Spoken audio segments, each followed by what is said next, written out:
ਸਤਿ ਸ਼੍ਰੀ ਅਕਾਲ ਸਾਰਿਆਂ ਨੂੰ। ਇੱਕ ਵਾਰ ਫਿਰ ਤੋਂ ਤੁਹਾਡਾ ਸਾਰਿਆਂ ਦਾ ਮੈਂ ਸਵਾਗਤ ਕਰਦਾ ਆਪਣੇ ਇਸ YouTube ਚੈਨਲ ਦੇ ਉੱਪਰ।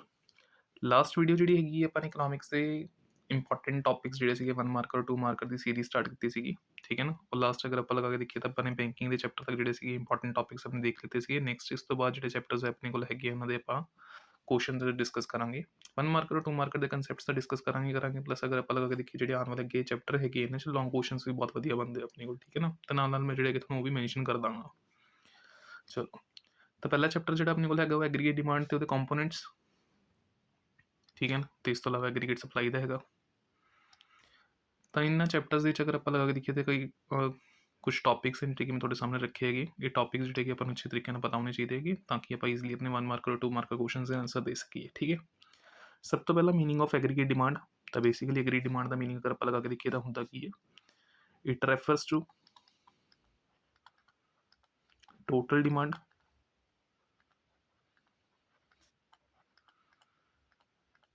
for goods and services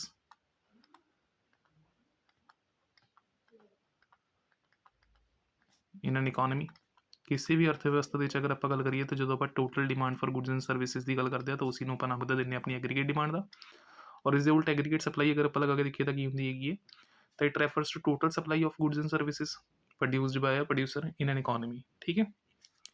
next ਇਸ ਤੋਂ ਬਾਅਦ ਐਗਰੀਗੇਟ ਡਿਮਾਂਡ ਦੇ ਕੰਪੋਨੈਂਟਸ ਦੀ ਅਗਰ ਆਪਾਂ ਗੱਲ ਕਰੀਏ, ਦੇਖੋ ਨਾਰਮਲੀ ਅਗਰ ਆਪਾਂ ਗੱਲ ਕਰੀਏ ਤਾਂ ਐਗਰੀਗੇਟ ਡਿਮਾਂਡ ਜਿਹੜੇ ਕੰਪੋਨੈਂਟਸ ਹੈਗੇ ਉਸ ਨੂੰ ਆਪਾਂ ਦੋ ਤਰੀਕੇ ਨਾਲ ਸਟੱਡੀ ਕਰਦੇ ਹਾਂ। ਇੱਕ ਆਪਣੇ ਓਪਨ ਇਕੋਨਮੀ ਦੇ ਕੰਟੈਕਸਟ ਦੇ ਵਿੱਚ ਅਗਰ ਆਪਾਂ ਲਗਾ ਕੇ ਦੇਖੀਏ ਔਰ ਦੂਸਰਾ ਆਪਣਾ ਕਲੋਜ਼ ਇਕੋਨਮੀ ਦੇ ਵਿੱਚ, ਠੀਕ ਹੈ। ਤਾਂ ਦੋ ਤਰੀਕੇ ਨਾਲ ਆਪਾਂ ਇਹਦੇ ਕੰਪੋਨੈਂਟਸ ਨੂੰ ਡਿਵਾਈਡ ਕਰਾਂਗੇ। ਇੱਕ ਆਪਣੀ ਕਲੋਜ਼ਡ ਇਕੋਨਮੀ ਦੇ ਅੰਡਰ ਔਰ ਦੂਸਰਾ ਅਗਰ ਆਪਾਂ ਲਗਾ ਕੇ ਦੇਖੀਏ ਤਾਂ ਓਪਨ ਇਕੋਨਮੀ ਦੇ ਅੰਡਰ। ਤਾਂ ਕਲੋਜ਼ਡ ਇਕੋਨਮੀ 'ਚ ਅਗਰ ਆਪਾਂ ਲਗਾ ਕੇ ਦੇਖੀਏ ਤਾਂ ਐਗਰੀਗੇਟ ਡਿਮਾਂਡ ਦੇ ਕੰਪੋਨੈਂਟਸ ਜਿਹੜੇ ਹੈਗੇ ਉਹ ਆਪਾਂ ਨੂੰ ਦੇਖਣ ਨੂੰ ਮਿਲਦੇ ਕੰਜ਼ੰਪਸ਼ਨ, ਇਨਵੈਸਟਮੈਂਟ ਜਾਂ ਫਿਰ ਕੁਝ ਬੁੱਕਸ ਜਿਹੜੀ ਹੈਗੀ ਗਵਰਨਮੈਂਟ ਐਕਸਪੈਂਡੀਚਰ ਨੂੰ ਵੀ ਜਿਹੜਾ ਹੈਗਾ ਕਲੋਜ਼ਡ ਇਕੋਨਮੀ ਦੇ ਅੰਦਰ ਐਗਰੀਗੇਟ ਡਿਮਾਂਡ ਦੇ ਕੰਪੋਨੈਂਟਸ ਦਾ ਪਾਰਟ ਇੰਕਲੂਡ ਕਰਦੀ ਹੈ, ਠੀਕ ਹੈ ਨਾ। ਤਾਂ ਬੇਸਿਕਲੀ ਐਗਰੀਗੇਟ ਡਿਮਾਂਡ ਦਾ ਮਤਲਬ ਕੀ ਹੈ ਜਾਂ ਫਿਰ ਐਗਰੀਗੇਟ ਡਿਮਾਂਡ ਦੇ ਵਿੱਚ ਕਿਹੜੀ ਚੀਜ਼ਾਂ ਸ਼ਾਮਿਲ ਹੁੰਦੀਆਂ, ਠੀਕ ਹੈ ਨਾ। ਤਾਂ ਡਿਮਾਂਡ ਆਪਾਂ ਕਿਸ ਚੀਜ਼ ਦੀ ਕਰਦੇ ਹੈਗੇ, ਕੁਝ ਐਸੀ ਗੁੱਡਸ ਦੀ ਜਿਹੜੀ ਕਿ ਆਪਾਂ ਕੰਜ਼ਿਊਮ ਕਰ ਸਕਦੇ ਹੈਗੇ, ਤਾਂ ਕੰਜ਼ੰਪਸ਼ਨ ਐਕਸਪੈਂਡੀਚਰ। ਕੁਝ ਐਸੀ ਚੀਜ਼ਾਂ ਜਿਹੜੀ ਕਿ ਆਪਾਂ ਨੂੰ ਹੈਲਪ ਕਰਨਗੇ ਆਪਣੇ ਫਿਊਚਰ ਨੂੰ ਸਿਕਿਉਰ ਕਰਨ 'ਚ ਜਾਂ ਫਿਰ ਆਪਣੀ ਕੈਪੀਟਲ ਗੁੱਡਸ ਦੇ ਸਟਾਕ ਨੂੰ ਇਨਕਰੀਜ਼ ਕਰਨ ਦੇ ਵਿੱਚ, ਤਾਂ ਉਹ ਆਪਣੀ ਇਨਵੈਸਟਮੈਂਟਸ ਹੋ ਗਈਆਂ। And expenditures are also incurred by the government, ਠੀਕ ਹੈ ਨਾ। ਤਾਂ ਕੰਜ਼ੰਪਸ਼ਨ, ਇਨਵੈਸਟਮੈਂਟ ਜਾਂ ਫਿਰ ਇਹਦੇ ਵਿੱਚ ਆਪਾਂ ਇੱਕ ਤੀਸਰਾ ਕੰਪੋਨੈਂਟ ਆਪਣਾ ਐਡ ਕਰਦੇ ਹਾਂ, ਦੈਟ ਇਜ਼ ਆਰ ਗਵਰਨਮੈਂਟ ਐਕਸਪੈਂਡੀਚਰਸ, ਠੀਕ ਹੈ।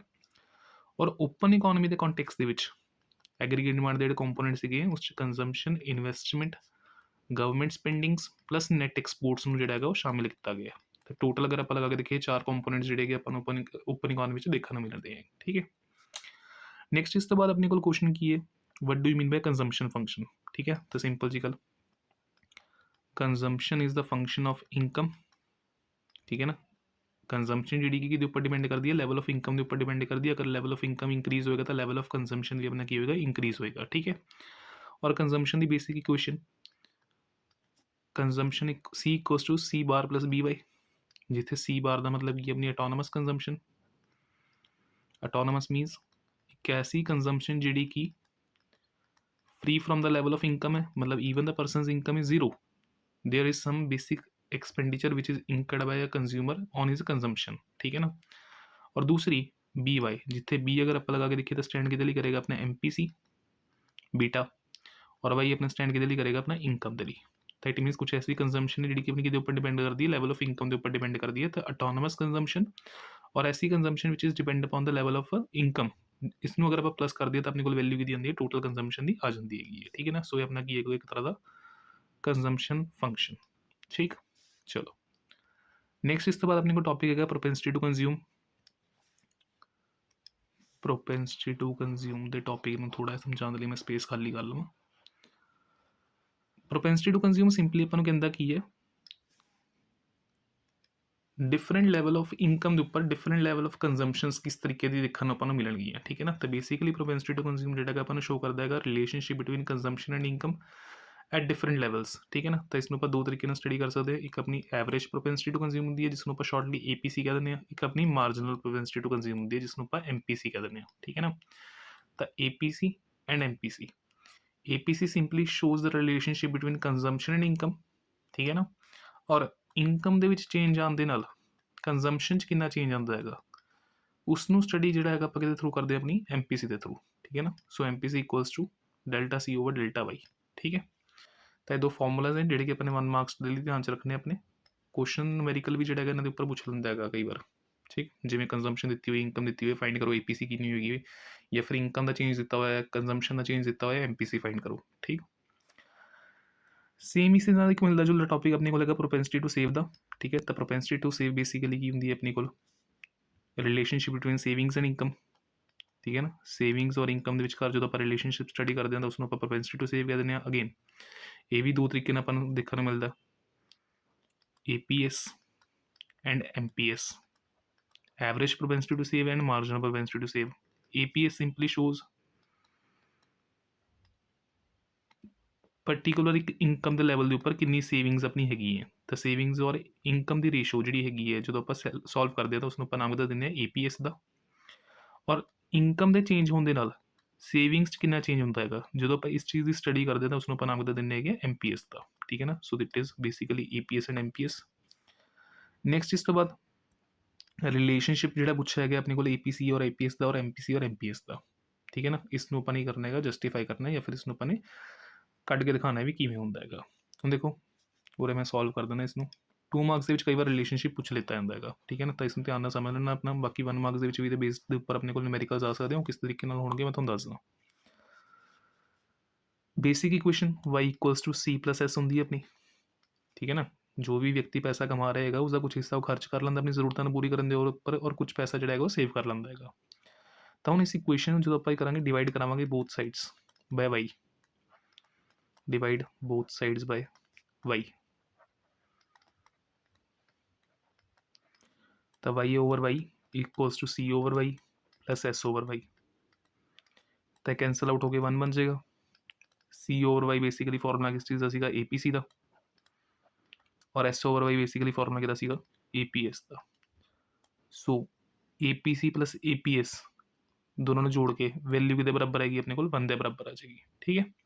तो इसी तरीके हम तुम अगर फॉर्मूला कैलकुलेट करना हो सर APC किमें कैलकुलेट करा, तो वो फॉर्मूला की हो जाएगा APS प्लस का उधर जाके माइनस, और अगर मैंने APS फाइंड करना है तो फॉर्मूला 1 माइनस APC, ठीक है। तो ये अपना कंसेप्ट होगा किस चीज़ का, relationship between APC and APS का। नैक्सट अगर आप लगा के देखिए तो रिलेशनशिप अपने को किस चीज़ है, MPC एंड MPS का। तो इसनों भी आप सॉल्व कर लेने। जिमें y equals to C plus S सीगा, उसी तरीके अगर आप इनकम चेंजिस करांगे तो अपनी कंजम्पशन भी चेंज आएगा और सेविंग्स भी चेंज आएगा। तो हुण अगर इस पूरी इक्वेशन आप डिवाइड कर रही है both sides by delta Y, तो कैंसल आउट हो गए 1। Delta C over delta Y is equals to MPC and delta S over delta Y is equals to MPS। So MPC plus MPS is equals to कितना हो गया अपने को 1। Again अगर मैंने MPC फाइंड करना है तो फॉर्मूला क्या हो जाएगा 1 माइनस MPS, और अगर मैंने MPS फाइंड करना है तो फॉर्मूला क्या हो जाएगा 1 माइनस MPC, ठीक है। क्लियर ये चीज़। तो न्यूमेरिकली अगर आप लगा के देखिए क्वेश्चन दोनों गिवन कर रहे कि MPC 0.8 है, फाइंड करो MPS कितना होएगा। तो सिंपली एक जो माइनस करा दो 0.8, तो आंसर 0.2 आ जाएगा अपने को, ठीक है ना। तो इस तरीके के क्वेश्चन 1 मार्क्स के अपने को आ जाते हैं। मूविंग टू नैक्सट टॉपिक, इसी अगर आप लगा के देखिए तो एक अपने को शॉर्ट टॉपिक जो इन्वेस्टमेंट का दिता हुआ है, ठीक है ना। इन्वेस्टमेंट ऑलरेडी जो है चैप्टर नंबर 2 के बेसिक कंसैप्ट्स अपने कवर कर लीती सी, ठीक है ना। टाइप्स ऑफ इन्वेस्टमेंट्स जिस अपने पढ़ा सीगा। तो एक ऑटोनोमस इन्वेस्टमेंट अपने पढ़ी सी, free from the level of profits. एक इंड्यूस्ड इन्वेस्टमेंट अपने पढ़ी सी। तो इंड्यूस्ड इन्वेस्टमेंट किहड़ी सी, जी डिपेंड करती है लेवल ऑफ प्रॉफिट्स ऊपर। अगर प्रॉफिट ज़्यादा होगा तो इन्वेस्टमेंट भी ज़्यादा होगी, और अगर अपने को प्रॉफिट घट होगा या लेवल ऑफ इनकम घट रिसीव होगा तो इन्वेस्टमेंट भी करांगे आप घट ही करांगे, ठीक है। फिर उस तो बाद अपने देखा सीगा ग्रॉस नैट, ठीक है ना। या उरे अपने को एक टॉपिक दिता है पब्लिक प्राइवेट इन्वेस्टमेंट का। तो क्लीयर है जी इन्वेस्टमेंट गवर्नमेंट के थ्रू की होंगी पब्लिक इन्वेस्टमेंट हैगी, और जी इन्वेस्टमेंट प्राइवेट ऑनर्स के थ्रू की जाएगी या फिर एंटरप्रेन्योर्स के थ्रू की जा रही है वो जी होगी प्राइवेट इन्वेस्टमेंट। और एक थर्ड टाइप ऑफ इन्वेस्टमेंट जी अंदर अपने को दी हुई है, that is a real investment and financial investment. Real and financial investment.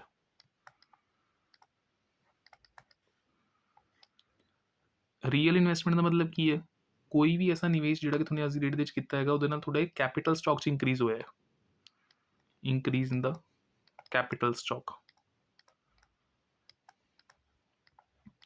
ਔਰ ਫਾਈਨੈਂਸ਼ੀਅਲ ਇਨਵੈਸਟਮੈਂਟ ਦਾ ਮਤਲਬ ਕੀ ਹੈ?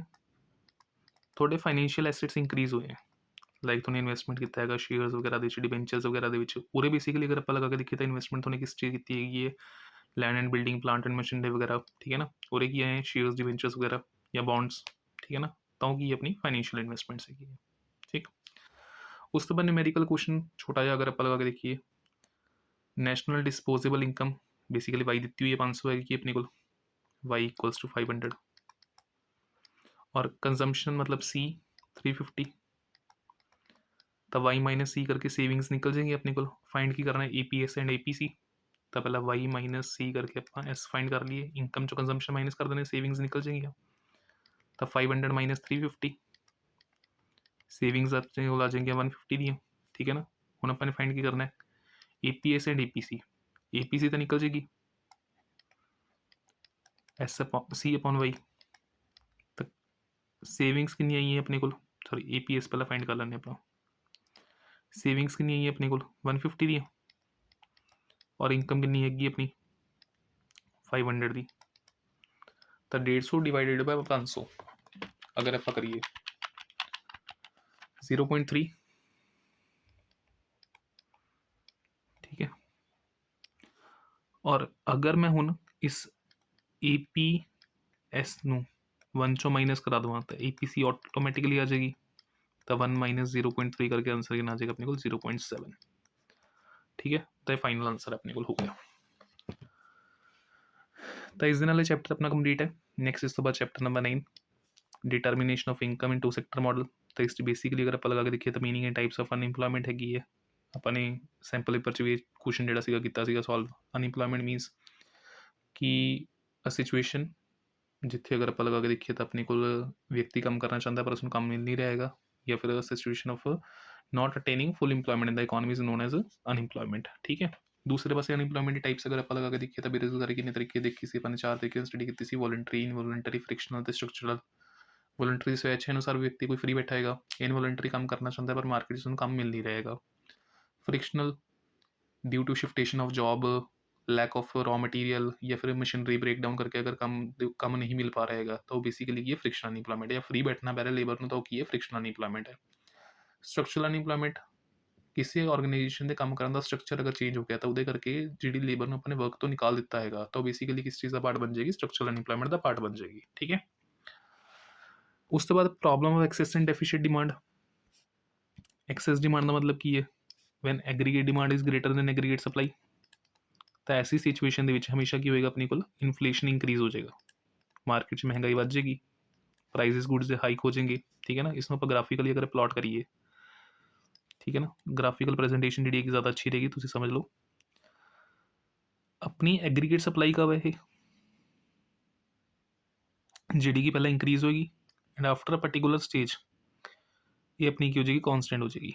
रीजन की है इकोनॉमी जो अपने सारे रिसोर्सिज में इंप्लॉय कर चुकी होगी तो उस तो बाद अपनी प्रोडक्शन बढ़ेगी नहीं बल्कि की हो जाएगी कॉन्सटेंट हो जाएगी, मतलब डेली बेसिस से गुड्स जी सिमिलर क्वांटिटी मैन्युफैक्चर होगी अपनी, ठीक है ना।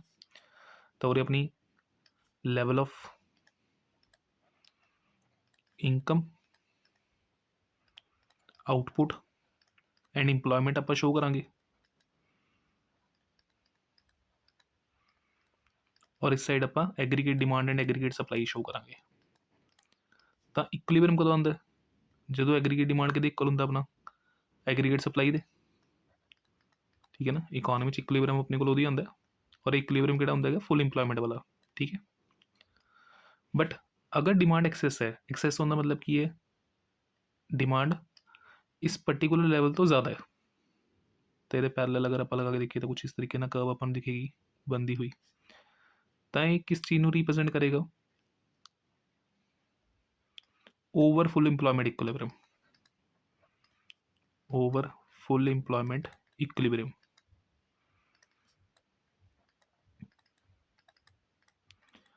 ठीक है ना। तो जो गैप इमर्ज हुआ है किस रीजन करके? डिमांड ज़्यादा होने करके। ये बेसिकली की है इन्फ्लेशनरी गैप है, ਜਿਹੜਾ ਕਿ ਸਿੰਪਲੀ ਆਪਾਂ ਨੂੰ ਕੀ ਡਿਨੋਟ ਕਰੇਗਾ ਕਿ ਗੁੱਡਸ ਦੇ ਪ੍ਰਾਈਸਿਸ ਇੰਕਰੀਜ਼ ਹੋ ਚੁੱਕੇ ਹੈਗੇ ਤਾਂ ਮਹਿੰਗਾਈ ਵੱਧ ਗਈ। ਠੀਕ ਹੈ ਨਾ, ਤਾਂ this is a graphical representation of excess demand. ਠੀਕ ਹੈ ਨਾ, ਇਸ ਦੇ ਉਲਟ ਅਗਰ ਆਪਾਂ ਲਗਾ ਕੇ ਦੇਖੀਏ ਤਾਂ ਇਕਨੋਮੀ 'ਚ ਅਗਰ ਕੀ ਹੈ ਡੈਫੀਸ਼ੀਟ ਡਿਮਾਂਡ, ਤਾਂ ਡੈਫੀਸ਼ੀਟ ਡਿਮਾਂਡ ਦਾ ਸਿੰਪਲ ਜਿਹਾ ਮਤਲਬ ਕੀ ਹੈ?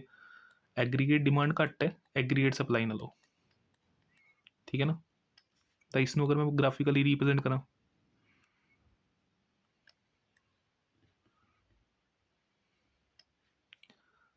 ਸਭ ਤੋਂ ਪਹਿਲਾਂ ਸਟਾਰਟਿੰਗ 'ਚ ਆਪਾਂ ਨੇ ਰਿਸੋਰਸਿਸ ਇੰਪਲੋਏ ਕਰਨੇ ਸ਼ੁਰੂ ਕੀਤੇ, ਮਤਲਬ ਲੇਬਰ ਨੂੰ ਕੰਮ ਦੇਣਾ ਸ਼ੁਰੂ ਕੀਤਾ। ਜਿਵੇਂ ਜਿਵੇਂ 100% ਲੇਬਰ ਨੂੰ ਆਪਾਂ ਨੇ ਕੰਮ ਦੇ ਦਿੱਤਾ, ਉਸ ਤੋਂ ਬਾਅਦ ਸਪਲਾਈ ਕੌਨਸਟੈਂਟ ਹੋ ਜਾਏਗੀ, ਮਤਲਬ ਪ੍ਰੋਡਕਟ ਗੁੱਡਸ ਮੈਨੂਫੈਕਚਰ ਨਹੀਂ ਹੋ ਪਾएंगी ਇਸ ਤੋਂ ਬਾਅਦ। ਤਾਂ ਮੇਰੀ ਐਗਰੀਗੇਟ ਸਪਲਾਈ ਕਬ ਹੋਗੀ? ਜਦੋਂ ਡਿਮਾਂਡ ਕਵ ਸਪਲਾਈ ਦੇ ਨਾਲ ਕੀ ਹੋਏਗੀ? ਇੰਟਰਸੈਕਟ ਹੋਏਗੀ, ਤਾਂ ਆਪਣੇ ਕੋਲ ਇਕੁਇਲਿਬਰਮ ਆਏਗਾ ਇਸ ਲੈਵਲ ਦੇ ਉੱਪਰ। ਇਹ ਮੇਰੀ ਐਗਰੀਗੇਟ ਡਿਮਾਂਡ ਕਬ ਹੋਗੀ? ਤਾਂ ਹੁਣ ਡਿਮਾਂਡ ਘੱਟ ਹੈ ਤਾਂ ਡਿਮਾਂਡ ਕਵ ਦੇ ਬਿਲਕੁਲ ਪਹਿਲਾਂ ਨਿਚਲੇ ਪਾਸੋਂ ਆਪਾਂ ਇੱਕ ਲਾਈਨ ਡਰਾ ਕਰਾਂਗੇ। ਠੀਕ ਹੈ ਨਾ, ਤਾਂ ਬੇਸਿਕਲੀ ਪੂਰੇ ਆਪਾਂ ਨੂੰ ਕੀ ਦੇਖਣ ਨੂੰ ਮਿਲੇਗਾ? ਇਕੁਇਲਿਬਰਮ ਦੇਖਣ ਨੂੰ ਮਿਲੇਗਾ ਵਿਚ ਇਜ਼ ਅੰਡਰ ਫੁੱਲ ਇੰਪਲੋਇਮੈਂਟ। ਠੀਕ ਹੈ ਨਾ, ਮਤਲਬ ਹਜੇ ਵੀ ਅਗਰ ਆਪਾਂ ਲਗਾ ਕੇ ਦੇਖੀਏ ਤਾਂ ਇਕੋਨਮੀ 'ਚ ਰਿਸੋਰਸਿਸ ਦਾ ਪੋਟੈਂਸ਼ੀਅਲ ਹੈਗਾ ਜਿਨ੍ਹਾਂ ਨੂੰ ਆਪਾਂ ਯੂਜ਼ ਕਰਕੇ ਇਸ ਸਿਚੁਏਸ਼ਨ ਤੋਂ ਇਸ ਸਿਚੁਏਸ਼ਨ 'ਤੇ ਪਹੁੰਚ ਸਕਦੇ ਹਾਂ। ਬਟ ਇਹ ਗੈਪ ਇਮਰਜ ਹੋਇਆ ਔਰ ਇਹ ਗੈਪ ਨੂੰ ਆਪਾਂ ਨਾਮ ਬਦਲ ਦਿੰਦੇ ਹਾਂ ਆਪਣੇ ਡਿਫਲੇਸ਼ਨਰੀ ਗੈਪ ਦਾ। ਇਟ ਮੀਨਸ ਇਕੋਨਮੀ ਦੇ ਵਿੱਚ ਗੁੱਡਸ ਦੀ ਡਿਮਾਂਡ ਉਨੀ ਨਹੀਂ ਹੈ ਜਿੰਨੀ ਹੋਣੀ ਚਾਹੀਦੀ ਹੈ। ਤਾਂ ਇਹਦਾ ਕੌਨਸੀਕੁਐਂਸ ਕੀ ਨਿਕਲੇਗਾ? ਪ੍ਰੋਡਿਊਸਰ ਜਿਹੜਾ ਹੈਗਾ ਸਟਾਪ ਕਰੇਗਾ production. Reason of unsold stock, ਮਾਲ ਹੀ ਨਹੀਂ ਵਿਕ ਰਿਹਾ ਉਹਦਾ।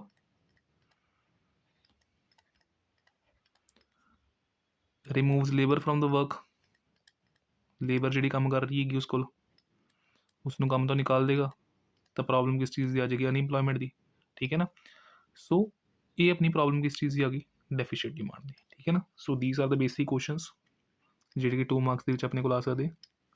Define the problem of excessive demand and deficit demand. Excess demand ਕਰਕੇ ਇਕੋਨਮੀ 'ਚ ਅਗਰ ਆਪਾਂ ਲਗਾ ਕੇ ਦੇਖੀਏ ਮੀਨ ਪੰਗਾ ਕਿਸ ਚੀਜ਼ ਦਾ ਪੈਂਦਾ ਹੈ ਕਿ ਮਹਿੰਗਾਈ ਵੱਧ ਜਾਂਦੀ ਹੈ due to ਇਮਰਜੈਂਸ of ਇਨਫਲੇਸ਼ਨਰੀ gap.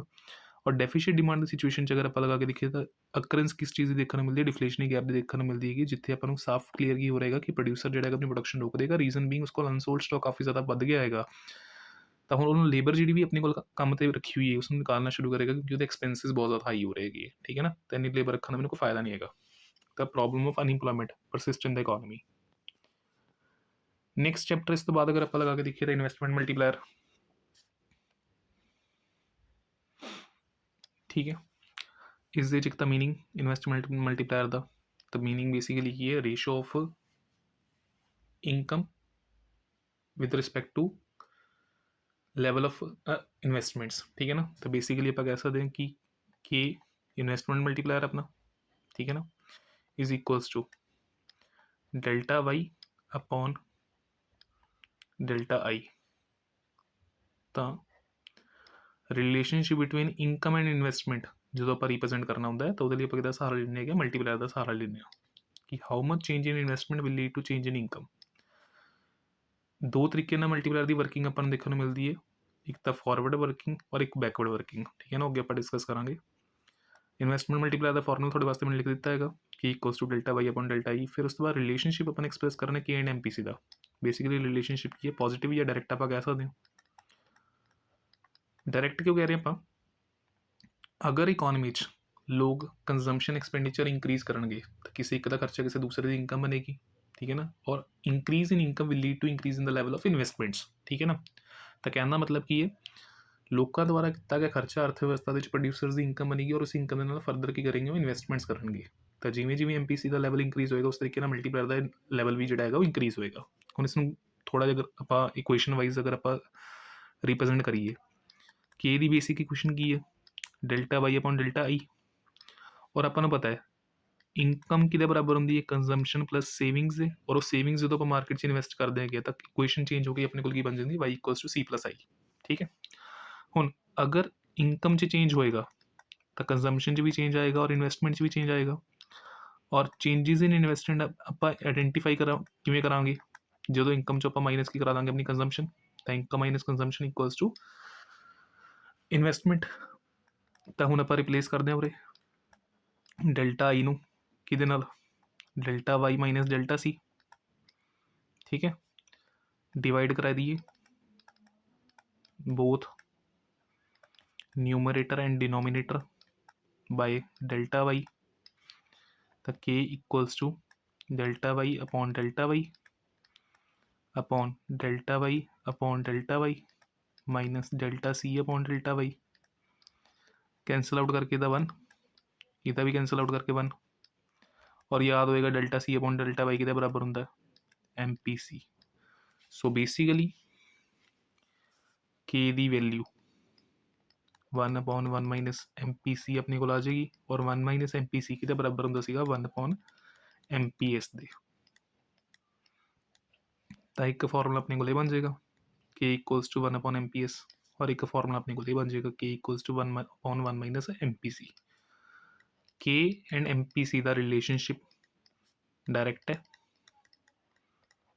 But के और एम पी एस का रिलेशनशिप इनवर्स है। मतलब जिमें जिमें सेविंग्स वधेंगियां उमें उमें अपना मल्टीप्लायर घटता जाएगा, क्योंकि सेविंग्स का ਵਧਣ ਦਾ मतलब कि निवेश घट हो रहेगा, और निवेश घट होने का मतलब ये लैवल ऑफ इनकम भी अगर आप लगा के देखिए तो की होगा, घटेगा। नेक्स्ट इस तो बाद मल्टीप्लायर अगर आप लगा के देखिए तो एक 2 एज्ड स्वॉर्ड है।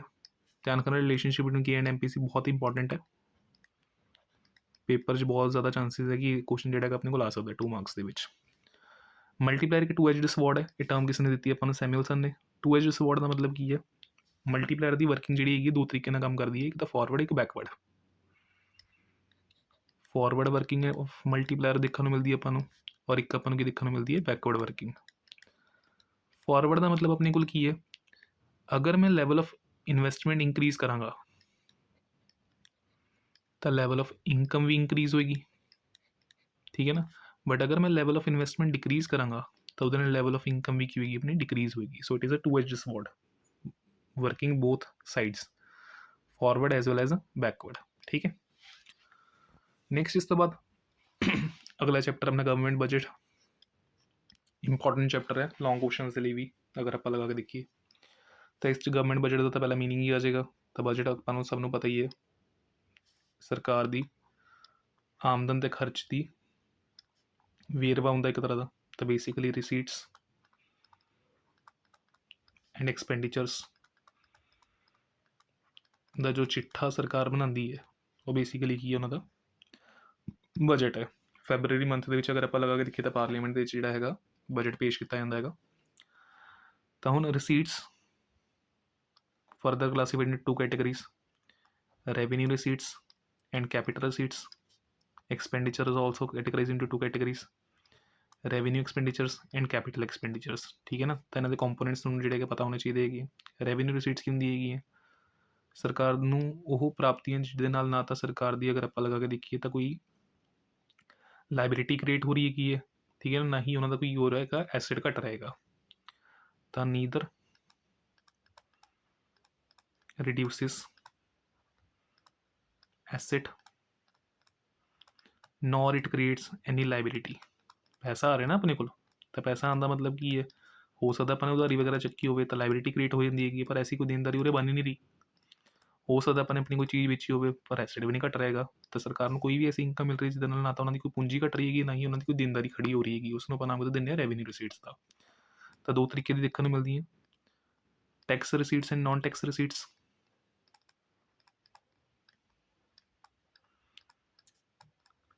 टैक्स रिसीट्स डायरेक्ट टैक्स अपना इनकम टैक्स हो गया, इनडायरेक्ट टैक्स कस्टम टैक्स हो गया, टैरिफ ड्यूटीज़ कस्टम ड्यूटीज़, ठीक है ना। इस तो अलावा वेल्थ टैक्स हो गया, अगर आप लगा के देखिए प्रॉपर्टी टैक्स हो गया। तो जिन्हें भी मल्टीपल टाइप्स ऑफ टैक्सेस है वो सारे किताब पार्ट बन जाएगी टैक्स रिसीट्स का। On the other and non tax receipts सरकार फाइनस लगा रही है, पेनल्टीज चार्ज कर रही है, चलान्स वगैरह इशू कर रही है, सरकारी कंपनियां तो जो प्रॉफिट कमा रही है वो सारा कुछ के अंदर जाएगा अपना नॉन टैक्स रिसीट्स के अंदर, ठीक है ना। स्पेशल असैसमेंट्स स्टेट तो डिफरेंट आइटम्स अपने को इंक्लूड होंगे नॉन टैक्स रिसीट्स के अंदर। तो लॉन्ग क्वेश्चन अपना जो पढ़ लियो। नैक्सट इस तो कैपिटल रिसीट्स, रेवेन्यू रिसीट्स की डेफिनेशन तो उल्टा बिल्कुल अगर आप लगा के देखिए कैपिटल रिसीट है जिससे या तो सरकार की कोई लाइबिलिटी क्रिएट हो रही है या फिर कोई एसेट घट रहा है, लाइक डिसइन्वेस्टमेंट सरकार ने अपनी कंपनियां बेचती, पब्लिक सैक्टर ने अपना स्टेक जो है प्राइवेट सैक्टर में सोल्ड कर दिता, या फिर सरकार आज की डेट में बोरिंग्स कर रही है, उधारी तो पैसा ले उधारी के तौर पर पैसा ले रही है, ठीक है। नैक्सट इस तो बाद capital expenditures revenue expenditures, again ਖਰਚੇ ਅਗਰ ਆਪਾਂ ਕਰ ਰਹੇ ਹਾਂ ਤਾਂ ਉਹਦੇ ਨਾਲ ਆਪਣੀ ਕੋਈ ਚੀਜ਼ ਬਣਨੀ ਚਾਹੀਦੀ ਹੈ। It means creation of acid ਹੋਣਾ ਚਾਹੀਦਾ ਹੈਗਾ, ਜਾਂ ਫਿਰ ਦੇਣਦਾਰੀ ਘਟਣੀ ਚਾਹੀਦੀ ਹੈ, ਠੀਕ ਹੈ ਨਾ। ਤਾਂ ਉਹ ਬੇਸਿਕਲੀ ਕੈਪੀਟਲ ਐਕਸਪੈਂਡੀਚਰ ਹੈ। ਪਰ ਇਸ ਦੇ ਉਲਟ ਨਾ ਤਾਂ ਐਸਿਡ ਵੱਧ ਰਿਹਾ, ਨਾ ਲਾਇਬਿਲਿਟੀ ਘਟ ਰਹੀ ਹੈਗੀ ਹੈ, ਕੋਈ ਇਫੈਕਟ ਨਹੀਂ ਪੈ ਰਿਹਾ ਨਾ ਐਸਿਡਸ ਉੱਪਰ ਨਾ ਲਾਇਬਿਲਿਟੀਜ਼ ਦੇ ਉੱਪਰ। ਤਾਂ ਉਹਨਾਂ ਖਰਚਿਆਂ ਨੂੰ ਆਪਾਂ ਕੈਟਾਗਰਾਈਜ਼ ਕਰਦੇ ਹਾਂ ਰੈਵਨਿਊ ਐਕਸਪੈਂਡੀਚਰਸ ਦੇ ਤੌਰ 'ਤੇ, like interest payments on loan, ਠੀਕ ਹੈ। ਔਰ ਦੂਸਰੇ ਪਾਸੇ ਅਗਰ ਆਪਾਂ ਲਗਾ ਕੇ ਦੇਖੀਏ, ਉਰੇ ਅਗਰ ਆਪਾਂ ਗੱਲ ਕਰੀਏ ਤਾਂ ਪੇਮੈਂਟ ਆਪਾਂ ਕਰ ਰਹੇ ਕਿ ਲੋਨਸ ਦੀ, ਦੇਣਦਾਰੀ ਘਟ ਰਹੀ ਆਪਣੀ, ਤਾਂ ਪੇਮੈਂਟ ਆਫ ਲੋਨਸ, ਜਾਂ ਫਿਰ ਅਗਰ ਆਪਾਂ ਲਗਾ ਕੇ ਦੇਖੀਏ ਤਾਂ ਰਿਕਵਰੀ ਆਫ ਲੋਨਸ, ਸਰਕਾਰ ਨੇ ਜਿਹੜੇ ਕਰਜ਼ੇ ਦਿੱਤੇ ਹੋਏ ਸੀ ਉਹਨਾਂ ਦਾ ਪੈਸਾ ਸਰਕਾਰ ਕੋਲ ਵਾਪਸ ਆ ਰਿਹਾ ਹੈਗਾ, ਬਟ ਉਹਦੇ ਨਾਲ ਜਿਹੜੀ ਸਰਕਾਰ ਨੇ ਐਸਿਡਸ ਗਿਰਵੀ ਰੱਖ ਰੱਖੇ ਸੀਗੇ ਉਹ ਐਸਿਡਸ ਉਹਨੂੰ ਵਾਪਸ ਕਰਨੇ ਪੈਣਗੇ, ਠੀਕ ਹੈ ਨਾ। ਤਾਂ ਉਹ ਸਾਰਾ ਕੁਝ ਕਿਹਦੇ ਅੰਦਰ ਜਾਏਗਾ, ਆਪਣੇ ਕੈਪੀਟਲ ਐਕਸਪੈਂਡੀਚਰਸ ਦੇ ਅੰਦਰ, ਠੀਕ ਹੈ। ਨੈਕਸਟ ਇਸ ਤੋਂ ਬਾਅਦ ਆਪਣੇ ਕੋਲ ਟੌਪਿਕ ਹੈਗਾ ਆਪਣਾ balanced budget.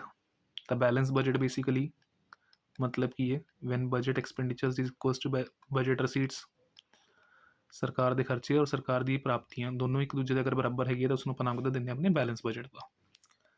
After that budget deficit ਕਿਆ ਹੁੰਦਾ ਹੈਗਾ, ਠੀਕ ਹੈ ਨਾ, ਔਰ ਇਹਦੀ ਟਾਈਪਸ ਕੀ ਹੈ ਆਪਣੇ ਕੋਲ। ਬਜਟ ਡੈਫੀਸਿਟ ਅਗਰ ਆਪਾਂ ਲਗਾ ਕੇ ਦੇਖੀਏ ਤਾਂ ਜਦੋਂ ਸਰਕਾਰ ਦੇ ਐਕਸਪੈਂਡੀਚਰ ਜ਼ਿਆਦਾ ਹੈਗੇ ਬਜਟ ਰਸੀਟਸ ਨਾਲ, ਤਾਂ ਉਸਨੂੰ ਆਪਾਂ ਨਾਮ ਦਿੰਦੇ ਹੈਗੇ ਬਜਟ ਡੈਫੀਸਿਟ ਦਾ। ਟਾਈਪਸ ਕੀ ਹੈ ਬਜਟ ਡੈਫੀਸਿਟ ਦੀ ਅਗਰ ਆਪਾਂ ਲਗਾ ਕੇ ਦੇਖੀਏ ਤਾਂ revenue deficit, fiscal deficit and primary deficit. ਤਾਂ ਇਹਨਾਂ ਦੇ ਫਾਰਮੂਲਾਸ ਤੁਹਾਨੂੰ ਯਾਦ ਹੋਣੇ ਚਾਹੀਦੇ ਹੈਗੇ, ਮੈंने ਆਲਰੇਡੀ ਜਿਹੜਾ ਹੈਗਾ ਸੈਂਪਲ ਪੇਪਰ ਜਦੋਂ ਸੋਲਵ ਕਰਾਇਆ ਸੀ ਉਸ 'ਚ ਦੱਸ ਦਿੱਤੇ ਸੀਗੇ, ਠੀਕ ਹੈ। ਆਫਟਰ ਦੈਟ ਨੈਕਸਟ ਟੌਪਿਕ ਅਗਰ ਆਪਾਂ ਲਗਾ ਕੇ ਦੇਖੀਏ ਤਾਂ ਬੈਲੈਂਸ ਆਫ ਪੇਮੈਂਟ ਹੈ, ਜਿਸ 'ਚ ਮੀਨਿੰਗ ਆਫ BOP ਬਹੁਤ ਅੱਛੇ ਤਰੀਕੇ ਨਾਲ ਮੈंने ਦੱਸ ਰੱਖਿਆ ਕਿ ਜਦੋਂ ਵੀ ਅਕਾਊਂਟਿੰਗ ਸਟੇਟਮੈਂਟ ਆਪਾਂ ਪ੍ਰੀਪੇਅਰ ਕਰਦੇ ਹੋ for all those economic transactions which take place between one country and the rest of the world sector, ਉਸਨੂੰ ਆਪਾਂ ਨਾਮ ਦਿੰਦੇ ਹੈਗੇ BOP ਦਾ। ਤਾਂ ਅਕਾਊਂਟਿੰਗ ਸਟੇਟਮੈਂਟ ਹੈ ਜਿਹਦੇ ਤਹਿਤ ਅਗਰ ਆਪਾਂ ਲਗਾ ਕੇ ਦੇਖੀਏ ਤਾਂ ਇੱਕ ਦੇਸ਼ ਦਾ ਕਿਸੇ ਦੂਸਰੇ ਦੇਸ਼ ਨਾਲ ਜੋ ਵੀ ਲੈਣ ਦੇਣ ਚੱਲ ਰਿਹਾ ਹੈ ਉਹਦਾ ਹਿਸਾਬ ਕਿਤਾਬ ਰੱਖਿਆ ਜਾਂਦਾ, ਤਾਂ ਉਸਨੂੰ ਆਪਾਂ BOP ਕਹਿ ਦਿੰਦੇ ਹਾਂ। ਫਿਰ BOP versus BOT complete explanation question number ਮਤਲਬ ਸੈਂਪਲ ਪੇਪਰ 'ਚ ਮੈंने ਕਰਵਾ ਰੱਖੀ ਹੈ। BOP ਦਾ ਡਿਸਇਕੁਲਿਬਰੀਅਮ, ਹੁਣ ਇਸ ਡਿਸਇਕੁਲਿਬਰੀਅਮ BOP ਦਾ ਮਤਲਬ ਕੀ ਹੈ, ਜਾਂ ਤਾਂ BOP ਆਪਣਾ ਕਿਸ 'ਚ ਹੋਏਗਾ, ਸਰਪਲਸ 'ਚ ਹੋਏਗਾ, ਜਾਂ ਕਿਸ 'ਚ ਹੋਏਗਾ, ਡੈਫੀਸਿਟ 'ਚ। ਸਰਪਲਸ ਦਾ ਮਤਲਬ ਕੀ ਹੈ ਕਿ BOP ਦੇ ਵਿੱਚ ਅਗਰ ਆਪਾਂ ਲਗਾ ਕੇ ਦੇਖੀਏ ਤਾਂ ਬੈਲੈਂਸ ਕੀ ਹੈ, ਫੇਵਰੇਬਲ ਹੈ, ਵੀ ਆਪਾਂ ਨੇ ਐਕਸਪੋਰਟ ਵਗੈਰਾ ਜ਼ਿਆਦਾ ਕਰ ਰੱਖੇ ਹੈਗੇ। ਔਰ ਡੈਫੀਸਿਟ ਦਾ ਮਤਲਬ ਕੀ ਆਪਣਾ BOP ਦਾ ਬੈਲੈਂਸ ਕੀ ਹੈ, ਅਨਫੇਵਰੇਬਲ ਹੈ, ਠੀਕ ਹੈ ਨਾ। ਤਾਂ ਇਸ ਟੌਪਿਕ ਨੂੰ ਜਿਹੜਾ ਹੈਗਾ ਲੌਂਗ ਵਾਸਤੇ ਅੱਛੇ ਤਰੀਕੇ ਨਾਲ ਪੜ੍ਹ ਲੈਣਾ। ਡਿਸਇਕੁਲਿਬਰੀਅਮ BOP ਦਾ ਮਤਲਬ ਕੀ ਹੈ and how it can be corrected. ਇਹ ਲੌਂਗ ਵਾਸਤੇ ਬਹੁਤ ਹੀ ਅਗਰ ਆਪਾਂ ਲਗਾ ਕੇ ਦੇਖੀਏ ਤਾਂ ਫੇਵਰੇਟ ਕੁਐਸਚਨ ਹੈ, PSCB ਦਾ ਬਣ ਜਾਂਦਾ ਹੈਗਾ, ਠੀਕ ਹੈ। ਲਾਸਟ ਇਸ ਤੋਂ ਬਾਅਦ ਅਗਰ ਆਪਾਂ ਲਗਾ ਕੇ ਦੇਖੀਏ ਚੈਪਟਰ ਜਿਹੜਾ ਹੈਗਾ ਆਪਣੇ ਕੋਲ ਕੀ ਹੈ, ਫੋਰਨ ਐਕਸਚੇਂਜ ਮਾਰਕੀਟ। ਤਾਂ ਇਸ 'ਚ ਫੋਰੈਕਸ ਮਤਲਬ ਫੋਰਨ ਐਕਸਚੇਂਜ ਦਾ ਮੀਨਿੰਗ ਤੇ ਫੋਰਨ ਐਕਸਚੇਂਜ ਰੇਟ ਦਾ ਮੀਨਿੰਗ ਪਤਾ ਹੋਣਾ ਚਾਹੀਦਾ ਤੁਹਾਨੂੰ। ਤਾਂ ਬੇਸਿਕਲੀ ਫੋਰਨ ਕਰੰਸੀਜ਼ ਮਤਲਬ ਆਪਣੀ ਡੋਮੈਸਟਿਕ ਕਰੰਸੀ ਨੂੰ ਛੱਡ ਕੇ ਜਿੰਨੇ ਵੀ ਕਰੰਸੀਜ਼ ਬਚੀਆਂ ਉਹ ਸਾਰੀ ਕੀ ਹੈ, ਫੋਰਨ ਐਕਸਚੇਂਜ ਹੈ। ਔਰ ਜਿਸ ਰੇਟ ਦੇ ਉੱਪਰ ਇੱਕ ਕਰੰਸੀ ਨੂੰ ਕਿਸੇ ਦੂਸਰੀ ਕਰੰਸੀ ਨਾਲ ਐਕਸਚੇਂਜ ਕੀਤਾ ਜਾਂਦਾ ਉਸਨੂੰ ਆਪਾਂ ਨਾਮ ਦੇ ਦਿੰਦੇ ਹਾਂ foreign exchange rate the. For example ਅਗਰ ਆਪਾਂ $1 ਨੂੰ ਅੱਜ ਦੀ ਡੇਟ ਦੇ ਵਿੱਚ 80 ਰੁਪੀਜ਼ ਦੇ ਕੇ ਬਾਏ ਕਰ ਰਹੇ ਹਾਂ ਤਾਂ ਬੇਸਿਕਲੀ ਕੀ ਹੈ, ਫੋਰਨ ਐਕਸਚੇਂਜ ਰੇਟ ਹੈ ਇੱਕ ਤਰ੍ਹਾਂ ਦਾ, ਠੀਕ ਹੈ ਨਾ। $1 ਇਕੁਅਲਸ ਟੂ ₹80। ਉਸ ਤੋਂ ਬਾਅਦ meaning of fixed and flexible exchange rate system, ਇੱਕ ਐਸਾ ਐਕਸਚੇਂਜ ਰੇਟ ਸਿਸਟਮ ਜਿਹੜਾ ਕਿ ਕੰਟਰੋਲ ਕੀਤਾ ਜਾ ਰਿਹਾ ਹੈਗਾ ਬਾਏ ਦ ਗਵਰਨਮੈਂਟ, ਠੀਕ ਹੈ ਨਾ। ਜਿਵੇਂ ਕਿ ਸਰਕਾਰ ਨੇ ਰੇਟ ਫਿਕਸ ਕਰ ਦਿੱਤਾ ਕਿ $1 ਦੇ ਪਿੱਛੇ ਸਿਰਫ 75 ਰੁਪਏ ਦੇਣੇ, ਇਸ ਤੋਂ ਜ਼ਿਆਦਾ ਨੇ ਕੁਛ ਨਹੀਂ ਦੇਣਾ ਆਪਾਂ ਨੇ, ਤਾਂ ਚਾਹੇ ਅੱਜ ਹੈ, ਕੱਲ੍ਹ ਹੈ, ਪਰਸੋਂ ਹੈ, ਰੇਟ ਕੀ ਰਹੇਗਾ, ਸਟੇਬਲ ਰਹੇਗਾ। ਤਾਂ ਉਸਨੂੰ ਆਪਾਂ ਨਾਮ ਦੇ ਦਿੰਦੇ ਹਾਂ ਫਿਕਸਡ ਐਕਸਚੇਂਜ ਰੇਟ ਸਿਸਟਮ ਦਾ। But when exchange rate is determined by market forces, demand and supply, ਉਸਨੂੰ ਆਪਾਂ ਨਾਮ ਦੇ ਦਿੰਦੇ ਹਾਂ ਫਲੈਕਸੀਬਲ ਐਕਸਚੇਂਜ ਰੇਟ ਸਿਸਟਮ ਦਾ। ਤਾਂ ਐਟ ਪ੍ਰੈਜ਼ੈਂਟ ਅਗਰ ਆਪਾਂ ਲਗਾ ਕੇ ਦੇਖੀਏ ਤਾਂ ਆਪਾਂ ਨੂੰ ਕੀ ਦੇਖਣ ਨੂੰ ਮਿਲ ਰਿਹਾ, ਫਲੈਕਸੀਬਲ ਐਕਸਚੇਂਜ ਰੇਟ ਸਿਸਟਮ ਹੀ ਦੇਖਣ ਨੂੰ ਮਿਲ ਰਿਹਾ। ਔਰ ਇੱਕ ਥਰਡ ਸਿਸਟਮ ਅਗਰ ਆਪਾਂ ਲਗਾ ਕੇ ਦੇਖੀਏ ਤਾਂ ਹੁੰਦਾ manage floating the. Manage floating is also non as dirty floating, manage floating which is also known as dirty floating. It is a combination of both fixed and flexible exchange rate system, ठीक है ना। तो ज़्यादा deep जाने की लोड़ नहीं है, ना ही इन्ना ज़्यादा अपने तो पुछते हैं ये। नेक्स्ट इस तो बाद फॉरेन एक्सचेंज मार्केट क्या होंगी है, ठीक है ना, a place where foreign currency is traded, उसनों ਆਪਾਂ ਨਾਮ ਦੇਵਾਂਗੇ फॉरेन एक्सचेंज मार्केट ਦਾ। ਇਹਦੇ ਫੰਕਸ਼ਨਸ ਪੜ੍ਹ ਲੈਣੇ ਤੁਹਾਨੇ, ਠੀਕ ਹੈ ਨਾ। ਖਾਸ ਕਰਕੇ ਅਗਰ ਆਪਾਂ ਲਗਾ ਕੇ ਦੇਖੀਏ ਤਾਂ ਇੱਕ ਤਾਂ ਐਕਸਚੇਂਜ ਮੈਕੈਨਿਜ਼ਮ ਦੇ ਵਿੱਚ ਹੈਲਪ ਕਰਦਾ ਆਪਾਂ ਨੂੰ, ਹੈਜਿੰਗ ਫੰਕਸ਼ਨ ਮਤਲਬ ਕਿਸੇ ਦਾ ਅਗਰ ਲਾਸ ਹੋ ਰਿਹਾ ਹੁੰਦਾ ਹੈਗਾ ਤਾਂ ਉਸਨੂੰ ਕਿਉਰ ਕਰਨ 'ਚ ਹੈਲਪ ਕਰਦਾ ਹੈਗਾ। ਔਰ ਫੋਰਨ ਐਕਸਚੇਂਜ ਮਾਰਕੀਟ ਦੇ ਟਾਈਪਸ, ਸਪੋਟ ਮਾਰਕੀਟ ਹੁੰਦੀ ਹੈ ਅਤੇ ਫਿਊਚਰ ਜਾਂ ਫਿਰ ਫਾਰਵਰਡ ਮਾਰਕੀਟ ਕਹਿ ਦਿੰਦੇ ਆਪਾਂ ਸਪੋਟ ਮਾਰਕੀਟ ਜਿਹੜੀ ਹੁੰਦੀ ਹੈਗੀ on the spot sale purchase ਕਰ ਰਹੇ ਹਾਂ ਫੋਰਨ ਸਿਕਿਉਰਿਟੀਜ਼ ਦੀਆਂ। ਫਿਊਚਰ ਮਾਰਕੀਟ ਜਾਂ ਫਿਰ ਫਾਰਵਰਡ ਮਾਰਕੀਟ ਦੇ ਵਿੱਚ ਕੀ ਦੇਖਣ ਨੂੰ ਮਿਲਦਾ ਆਪਾਂ ਨੂੰ ਕਿ ਆਪਾਂ ਸਿਕਿਉਰਿਟੀ ਆਪਾਂ ਕੀ ਕਰਦੇ ਹਾਂ ਫੋਰਨ ਕਰੰਸੀ ਬਾਏ ਕਰਦੇ ਹੈਗੇ ਆ ਫਿਊਚਰ ਦੇ ਵਿੱਚ, ਬਟ ਉਹਦੇ ਵੀ ਪ੍ਰਾਈਸਿਸ ਅੱਜ ਦੀ ਡੇਟ ਦੇ ਵਿੱਚ ਆਪਾਂ ਕੀ ਕਰ ਲੈਂਦੇ ਹਾਂ ਫਿਕਸ ਕਰ ਲੈਂਦੇ ਹੈਗੇ, ਤਾਂ ਉਸਨੂੰ ਆਪਾਂ ਨਾਮ ਕਦੋਂ ਦਿੰਦੇ ਹੈਗੇ ਫਾਰਵਰਡ ਮਾਰਕੀਟ ਦਾ। ਠੀਕ ਹੈ, ਤਾਂ ਟਾਈਪਸ ਆਪਣੇ ਕੋਲ ਦੋ ਤਰੀਕੇ ਦੇ ਹੋ ਜਾਣਗੀਆਂ, ਬਾਕੀ ਤੁਹਾਡੇ ਫੰਕਸ਼ਨਸ ਹੈਗੇ ਰੈਗੂਲੇਟਰੀ ਫੰਕਸ਼ਨਸ ਹੋ ਗਏ, ਐਕਸਚੇਂਜ ਫੰਕਸ਼ਨਸ ਹੋ ਗਏ, ਹੈਜਿੰਗ ਫੰਕਸ਼ਨਸ ਹੋ ਗਏ। ਠੀਕ ਹੈ, ਤਾਂ ਇਹਨਾਂ ਨੂੰ 1 ਮਾਰਕਰ ਵਾਸਤੇ ਜਾਂ 2 ਮਾਰਕਰਸ ਦੇ ਲਈ ਰੀਡ ਆਊਟ ਕਰ ਲਿਓ ਆਪਣਾ, ਤਾਂ ਇਹਦੇ ਨਾਲ ਤੁਹਾਡੇ ਜਿਹੜੇ ਇੰਪੋਰਟੈਂਟ ਟੌਪਿਕਸ ਹੈਗੇ ਉਹ ਕੰਪਲੀਟ ਹੋ ਜਾਣਗੇ। ਬਾਕੀ ਨਿਊਮੈਰੀਕਲ ਬੇਸਡ ਜਿਹੜੀ ਹੈਗੀ ਇੱਕ ਵੀਡੀਓ ਤੁਹਾਡੇ ਲਈ ਮੈਂ ਅਪਲੋਡ ਕਰਾਂਗਾ ਜਿਸ 'ਚ ਮੈਕਰੋ ਅਤੇ ਮਾਈਕਰੋ ਦੇ ਵਿੱਚ ਜਿੰਨੇ ਵੀ ਆਪਣੇ ਕੀ ਨਿਊਮੈਰੀਕਲਸ ਹੈਗੇ ਆ ਉਹ ਆਪਾਂ ਸੋਲਵ ਕਰਾਂਗੇ, ਚਾਹੇ ਉਸ 'ਚ ਨੈਸ਼ਨਲ ਇਨਕਮ ਹੋਵੇ, ਕਾਸਟ ਦੇ ਕੰਸੈਪਟਸ ਹੋਣ, ਰੈਵਨਿਊ ਬੇਸਡ ਕੁਐਸਚਨਸ ਹੋਣ ਆਪਣੇ ਕੋਲ। ਠੀਕ ਹੈ ਨਾ, ਸਾਰੇ ਜਿਹੜੇ ਹੈਗੇ ਆਪਾਂ ਉਸ 'ਚ ਕਵਰ ਅਪ ਕਰ ਲਾਂਗੇ। ਤਦ ਤੱਕ ਤੁਸੀਂ ਇਹਨਾਂ ਕੁਐਸਚਨਸ ਨੂੰ ਅੱਛੇ ਤਰੀਕੇ ਨਾਲ ਆਪਣੇ ਤਿਆਰ ਕਰ ਲਓ ਜੋ ਤੁਹਾਨੂੰ ਮੈंने PDF ਦੇ ਵਿੱਚ ਮੈਂਸ਼ਨ ਕਰ ਰੱਖੇ ਹੈਗੇ। ਤਿਆਰੀ ਆਪਣੀ ਕਰਦੇ ਰਹੋ ਅੱਛੇ ਤਰੀਕੇ ਨਾਲ। ਠੀਕ ਹੈ ਨਾ, ਕੋਈ ਤੁਹਾਡੀ ਮਦਦ ਨਹੀਂ ਕਰਨ ਵਾਲਾ ਹੈਗਾ, ਆਪਣੇ ਉੱਪਰ ਜਿਹੜਾ ਹੈਗਾ ਤੁਹਾਨੂੰ ਆਪ ਵਿਸ਼ਵਾਸ ਰੱਖ ਕੇ ਆਪਣੀ ਮਿਹਨਤ ਖੁਦ ਕਰਨੀ ਪਏਗੀ। ਠੀਕ ਹੈ, ਤਾਂ ਜਿੰਨਾ ਹੋ ਸਕਦਾ ਹੈਗਾ ਇਹ ਲਾਸਟ ਟਾਈਮ ਤੁਹਾਡੇ ਕੋਲ ਹੈਗਾ ਜਿਸ 'ਚ ਤੁਸੀਂ ਆਪਣੀ ਮਿਹਨਤ ਕਰਕੇ ਆਪਣੇ ਲਈ ਇੱਕ ਵਧੀਆ ਜਿਹੜਾ ਹੈਗਾ ਰਿਜ਼ਲਟ ਖੁਦ ਤਿਆਰ ਕਰ ਸਕਦੇ ਹੋ ਆਪਣਾ। ਠੀਕ ਹੈ, ਤਾਂ ਉਮੀਦ ਕਰਦਾ ਤੁਸੀਂ ਜਿਹੜੇ ਹੈਗੇ ਸਾਰੇ ਮੇਰੀ ਗੱਲ ਨੂੰ ਧਿਆਨ ਨਾਲ ਸਮਝੋਗੇ ਔਰ ਆਪਣੀ ਤਿਆਰੀ ਜਿਹੜੀ ਹੈਗੀ ਚੰਗੇ ਤਰੀਕੇ ਨਾਲ ਕਰਦੇ ਰਹੋਗੇ। ਤਦ ਤੱਕ ਦੇ ਲਈ ਬਾਏ।